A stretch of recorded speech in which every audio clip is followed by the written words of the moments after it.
So you want to become a flight attendant, right? I got all the information you need to consider even before you decide to apply. Hi guys, welcome back to my channel. My name is Priscilla. Welcome to my next location.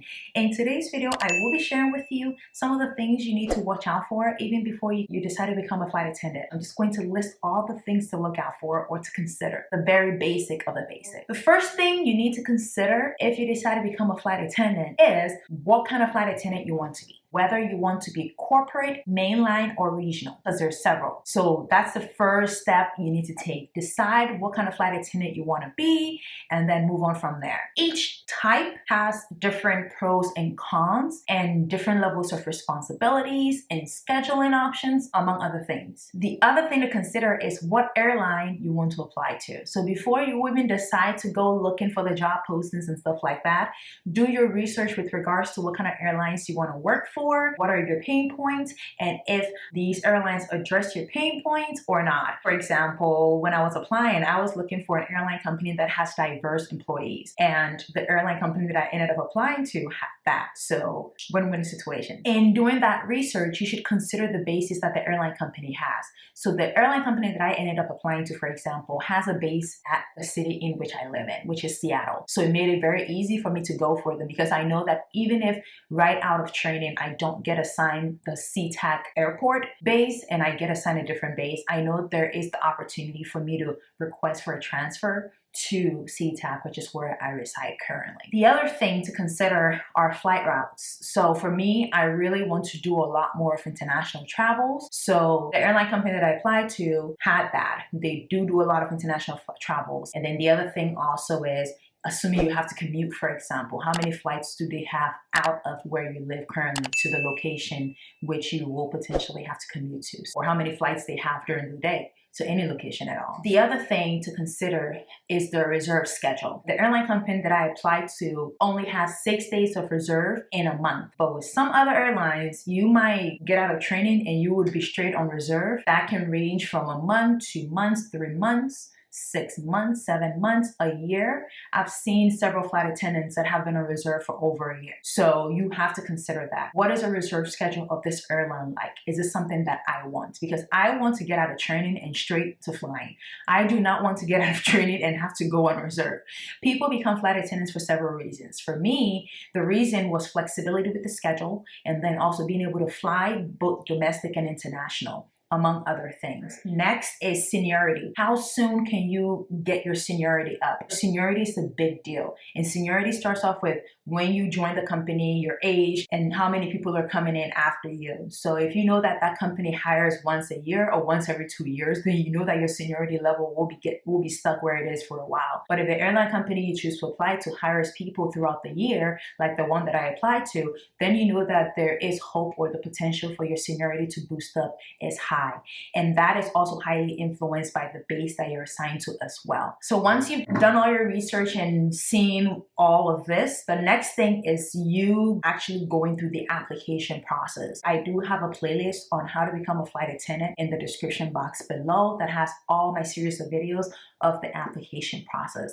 So part of applying is also getting your resume ready. Lead with customer service, use a good resume template. Don't take anything for granted, because you are only one step away from getting rejected or being moved to the next step. So make sure you sell yourself, and sell yourself very, very well. Everybody's timeline is different. There are some people who applied, they got the assessment the same day. Some applied and got assessment a week later. So you have to be patient with the process and know that a lot of the part of the process is waiting and being patient. So you have to be ready, and you have to be patient, and you have to be ready to commit your time to it. How you sell yourself can make or break. After you submit the application, you would receive an email with a questionnaire for an assessment. If you apply to the airline company that I applied to, what follows is a virtual job trial. So they're both an assessment, but just two different forms. One is more so geared towards your personality and temperament, and then the other one has to do with questions that relate to the job itself. You do not not need to have experience already before you do these assessments. However, be honest with your responses as well and be realistic. Once you get through that and you're successful, the next thing is the online interview, where you would have someone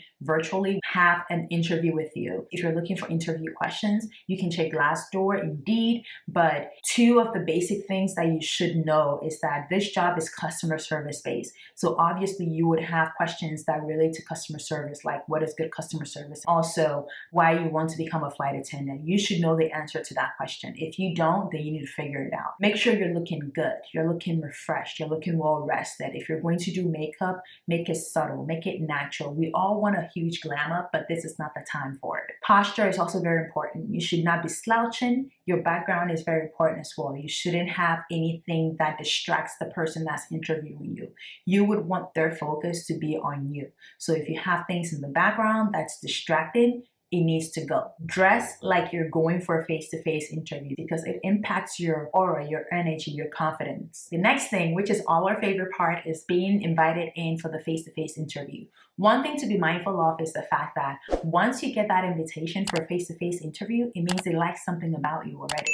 So it's just up to you for you to go and then seal the deal at that point. If you're looking for more information on how to be successful at your face-to-face interview, once again, I do have a playlist in the description box on how to become a flight attendant. That video is part of that playlist. Also, I'll try and remember and leave the card up here so you can actually click it and go watch that video as well. So once you go through all these hoops, so you get your CJO, you know that you have a conditional job offer on the condition that you do pass your background check and your drug test, then comes going for training. Training varies based on the research that I did. I know some airlines training is 3 weeks, some are 4 weeks, some are 5. The airline company in question that I applied to was 6 weeks. So that's something to look into as well, because you have to commit for that 6 weeks. That 6 weeks, you are expected to be solely focused on your training. Some pay for training, others don't. The airline company that I applied to pays for training, but I think the pay is like literally the minimum wage. It's not your flight attendant pay. That's something to consider as well. Making sure that you have some money saved up to cover your bills, among other things. Remember, you becoming a flight attendant, you getting your wings, you being able to fly is dependent on your ability to pass training. So just because you have the conditional job offer does not make you a flight attendant. You successfully passing training is what makes you a flight attendant. Going through base assignment is very important and it's very critical because it can make you a commuter or not. And a lot of people do not want to commute.